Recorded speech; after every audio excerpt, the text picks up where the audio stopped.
अस्सलाम वालेकुम। यासीन आपके साथ हाजिर है इस मॉर्निंग ब्रीफिंग में। आज इस हफ्ते का आखिरी वर्किंग डे है, जुमे का दिन, और डेट आज है 8 जनवरी 2021। इस साल का पहला ये हफ्ता अब ख़त्म होने के लिए जा रहा है और इस हफ्ते में हमारे पास जो ख़बरें रही हैं वो आपके सामने डेली बेसिस पे शेयर की जाती हैं।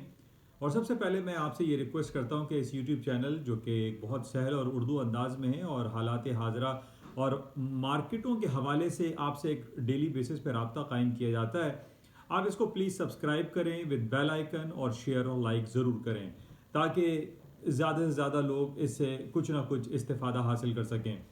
इस पूरे हफ्ते में हमारे पास जो खबरें चलती रहीं वो अमेरिका में होने वाले जॉर्जिया में सेनेट के इलेक्शन के हवाले से थी। और बहुत ज़्यादा चहमगोइयाँ ये हो रही थी कि जनाब सदर ट्रंप, जो कि 3 नवंबर के इंतखाबात में हार गए हैं या उनको हरा दिया गया है, इस दफ़ा जॉर्जिया और पेंसिल्वानिया में ज़्यादा ये सिलसिला हुआ था। और जॉर्जिया में इस हफ्ते जो हमारे पास इंतखाबात गुजरे, जो जॉर्जिया में जो सीनेट के इलेक्शन हुए, उसमें ये कभी इम्कानात पाए जा रहे थे कि जनाब सदर डोनाल्ड ट्रंप के जो पार्टी के जो लोग हैं वो जीत जाएंगे और जो 2 सीटों पे सीनेट के इंतखाबात हो रहे हैं उसके अंदर उनको कामयाबी हासिल होगी। लेकिन ऐसा नहीं हुआ। हमने इससे पहले भी देखा था कि 3 नवंबर के जो इंतखाबात हुए थे उसमें बहुत ज़्यादा इम्कानात ट्रंप साहब के जीतने के थे और ट्रंप साहब के बकौल वो पेंसिल्वानिया और जॉर्जिया के इंतखाबात जीत चुके थे। लेकिन वो उनका इल्ज़ाम है कि वहाँ पे धांधली हुई, रिग हुए और काउंटिंग गलत हुई। और काउंटिंग जब पोस्टल बैलेट से पहले वो जीत चुके थे, जब बाद में ये सामने बात आई कि जनाब ट्रंप साहब जीत गए, तो ये पोस्टल बैलेट्स के यानी जो ख़तो किताबत के ज़रिए जो खतूत के तहत जो पोस्ट के ज़रिए जो वोट आते हैं उसको भी काउंट किया जाए। और बाद हमने ये देखा कि जॉर्जिया में और एज वेल एज पेंसिल्वेनिया में जब पोस्टल बैलेट्स की काउंटिंग शुरू की गई तो उसमें ट्रंप साहब को हरा दिया गया या वो हार गए। ट्रंप साहब ने बिल्कुल इनकार कर दिया और उन्होंने ये नताइज कबूल करने से यकसर इनकार किया, उसको मुस्तरद कर दिया कि ये गलत हुआ है और मैं इसमें जीता हुआ था और मुझे ज़बरदस्ती यहाँ से हरवाया गया है। तो वो आज तक यही इसी बात पर कायम है और वो ये कहते हैं कि अमेरिका में जिस तरीके से जो इलेक्शन का सिस्टम है, जो इंतखाबात हैं, उसके अंदर कहीं ना कहीं रिग हो रही है, कहीं ना कहीं धांधली हो रही है और कहीं ना कहीं कोई खलाई मखलूक ऐसी है जो इन तमाम हालात व वाक़यात को तब्दील कर रही है।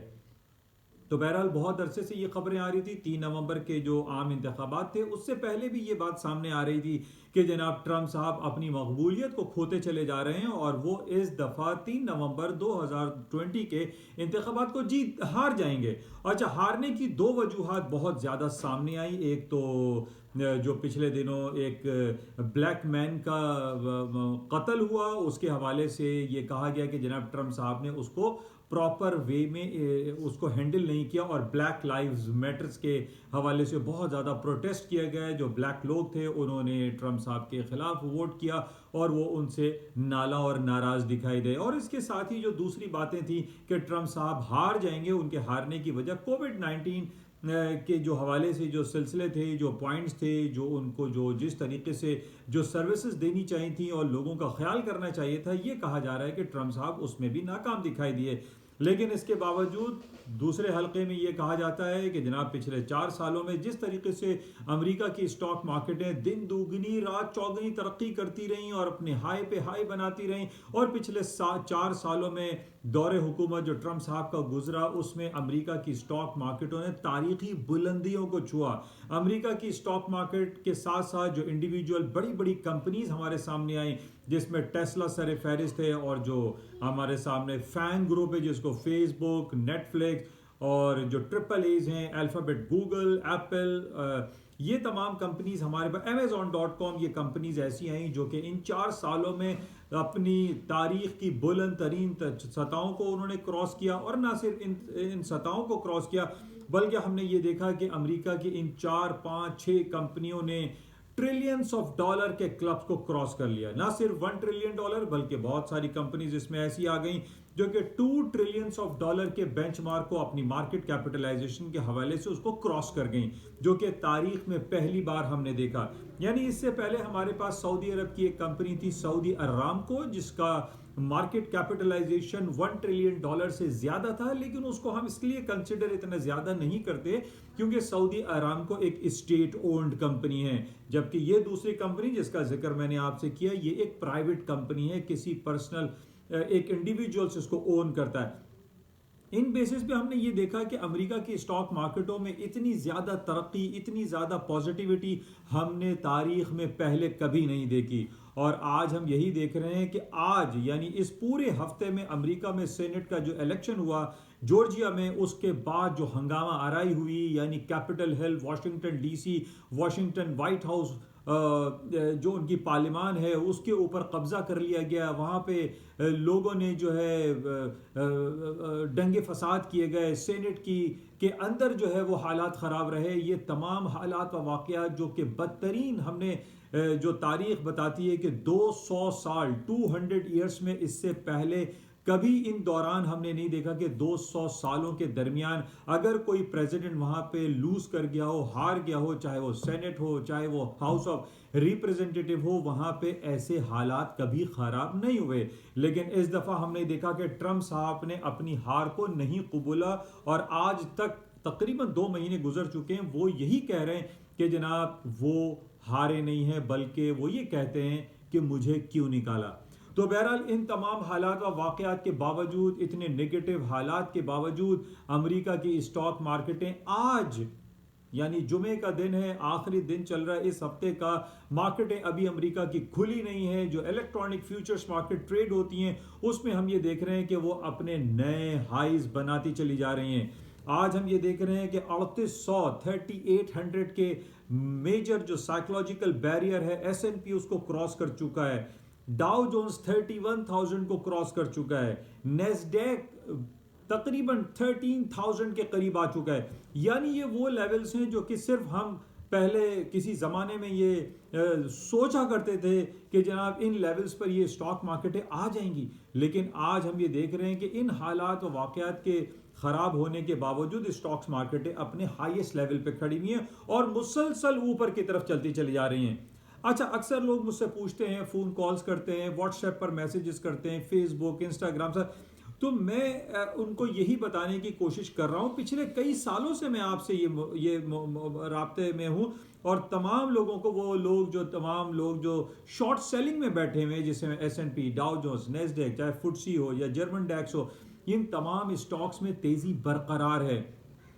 मैं इन तमाम लोगों को ये बताने की कोशिश करता हूं कि क्यों, why the market is going up up up, क्यों ऊपर जा रही है मार्केटें। इसमें देखिए सबसे ज्यादा बुनियादी तौर पर समझने की ये जरूरत है कि पूरी दुनिया की, जैसे मैंने पहले काफी आप लोगों से इस बात को शेयर करता रहता हूं कि इस वक्त पूरी दुनिया की जो सेंट्रल बैंक से उनके इंटरेस्ट रेट में कटौतियों का सिलसिला जारी है। इंटरेस्ट रेट गिराते चले जा रहे हैं, इंटरेस्ट रेट 8 और 10 और 20% से गिराते गिराते आज हमारे पास बहुत सारी इकोनॉमीज ऐसी हैं जिनके इंटरेस्ट रेट, जिनका शरह सूद 0 है, 0% पे चल रहा है। यानी आज से तकरीबन 10 साल पहले भी आज अमेरिका के जो शरह सूद था वो 6.5% था, आज अमेरिका का शरह सूद 0% है। और बातें ये की जा रही हैं कि जनाब अमेरिका की जो शरह सूद है, जो इंटरेस्ट रेट है, वो मनफी दर्जात तक चला जाएगा। और इसी बेसिस पे यही सबसे इंपॉर्टेंट पॉइंट है जिसकी वजह से हम देख रहे हैं कि ना तो स्टॉक मार्केटें डाउन हो रही हैं और ना ही सोने चांदी की कीमतों में कोई जवाल हो रहा है। और इस बात को समझने की जरूरत है कि आज इस पूरे एक हफ्ते में जो कुछ हमने देखा कैपिटल हिल में, वॉशिंगटन में और अक्रॉस दी अमेरिका में जो प्रोटेस्ट का सिलसिला जारी रहा, उसके बावजूद भी आज स्टॉक मार्केटें अपनी बुलंद तरीन सतहों को क्रॉस करती चली जा रही हैं, उबूर करती चली जा रही हैं और नए हाइज बनाती चली जा रही हैं। और उसकी वजह क्या है? उसकी वजह इस बात को भी समझ लीजिए।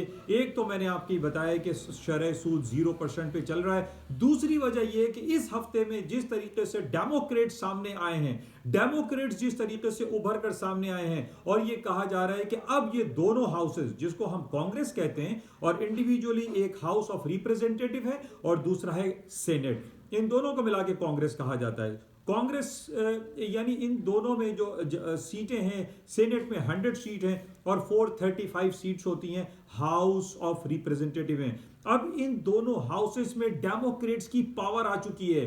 डेमोक्रेट्स किसी भी किस्म के कवानीन को पास करने के अहल होंगे। इनके सामने एक स्ट्रॉन्ग ऑपोजिशन नहीं होगी। इसी वजह से आज हम ये देख रहे हैं कि स्टॉक मार्केटें इस वजह से ऊपर जा रही हैं कि किसी भी कानून को पास करने में अब कोई कबाहत, कोई परेशानी, कोई प्रॉब्लम डेमोक्रेट्स को फेस नहीं करनी पड़ेगी। इसी वजह से आज हम ये देख रहे हैं कि स्टॉक्स मार्केटें ऊपर की तरफ जा रही हैं। और अगर ये कहा जाए कि जनाब जाहिर है कि जो भी गवर्नमेंट आती है, चाहे वो डेमोक्रेट्स हो या फिर रिपब्लिकन होती, तो जाहिर है कि जो भी गवर्नमेंट आती है वो आवाम की फलाह व बहबूद के लिए या किसी भी इकोनॉमी को बेहतर करने के लिए, उसको ग्रो करने के लिए, उसको बूस्ट करने की कोशिशें करती हैं। अब ये कहा जाए कि नहीं जनाब सिर्फ रिपब्लिकन पार्टी ये कर सकती थी, तो ये बात मुनासिब नहीं होगी।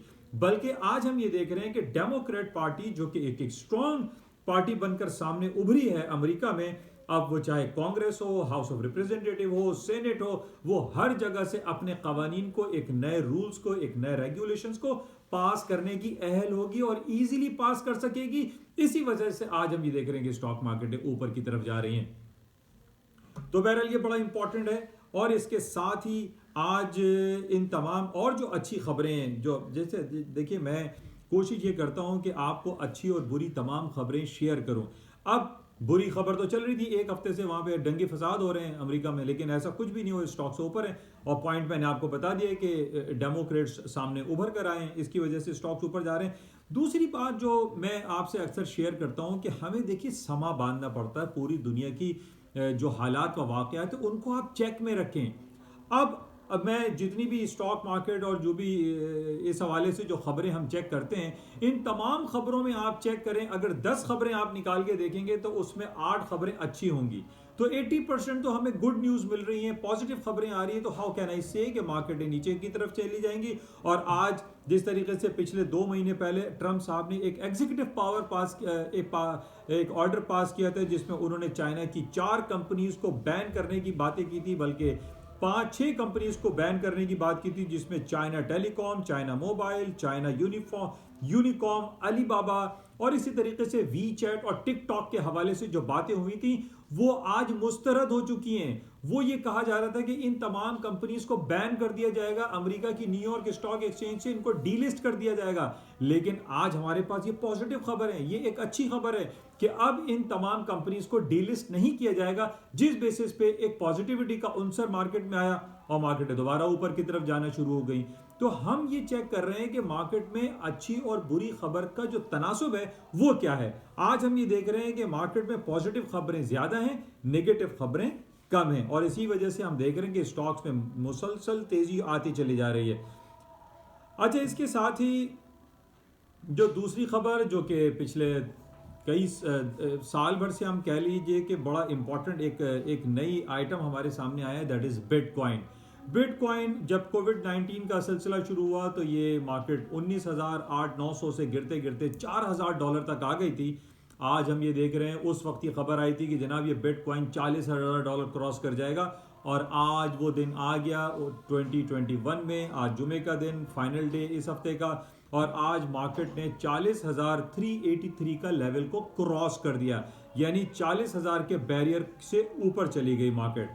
तो ये तमाम जो हमारे पास खबरें आ रही हैं उसमें आप यही देखिए कि पॉजिटिविटी का अंसर ज्यादा है और मार्केटें हाईएस्ट लेवल पर चलती चली जा रही हैं। यानी सिर्फ हम एक साल का अगर एक एनालाइज करें तो 700% बिटकॉइन की मार्केटें ऊपर की तरफ आ चुकी हैं और इसके अंदर पोटेंशियल बहुत एग्जिस्ट करता है। कल हमारे पास जेपी मॉर्गन चेस की एक तज्जियाती रिपोर्ट आई थी जिसमें यह कहा गया कि जनाब बिटकॉइन की कीमतें $1,50,000 तक जा सकती हैं। यानी पहले तो हम ये सुन रहे थे कि जनाब 40,000, 50,000 या $1,00,000, अब हमारे पास ये खबर आ रही है कि $1,50,000 तक बिटकॉइन की प्राइसेस जा सकती हैं। तो इस पॉइंट की वजह से, इस तज्जियाती रिपोर्ट की वजह से जो कि जेपी मॉर्गन चेज ने दी, इस बेसिस पे भी आज हम ये देख रहे हैं कि 40,000 के एक बैरियर को, जो कि एक बड़ा बैरियर था, बिटकॉइन क्रॉस कर गया और मार्केट इस वक्त 40,000 पे चल रही है। अच्छा, इसी तरीके से हम ये देख रहे हैं कि मैं काफ़ी दिनों से आपसे ये बयान कर रहा हूँ कि ऑयल की कीमतें ऊपर हैं, मार्केट में इसको बाय करना चाहिए। $44 मार्केट बैरियर क्रॉस नहीं कर रही थी, और जब $44 को इसने क्रॉस किया तो मैं बहुत अरसे से आपसे ये कहता रहा कि मार्केट में इसको बाय करें, पोटेंशियल बहुत एग्जिस्ट करता है। और आज हम ये देख रहे हैं कि $51 के लेवल को भी मार्केट क्रॉस कर गई, यानी वो क्रूड ऑयल जो 10 महीने पहले $40 माइनस तक चला गया था, आज $51 पर है। वहां से नीचे से आप काउंट करें तो $91 मार्केट प्लस हो चुकी है।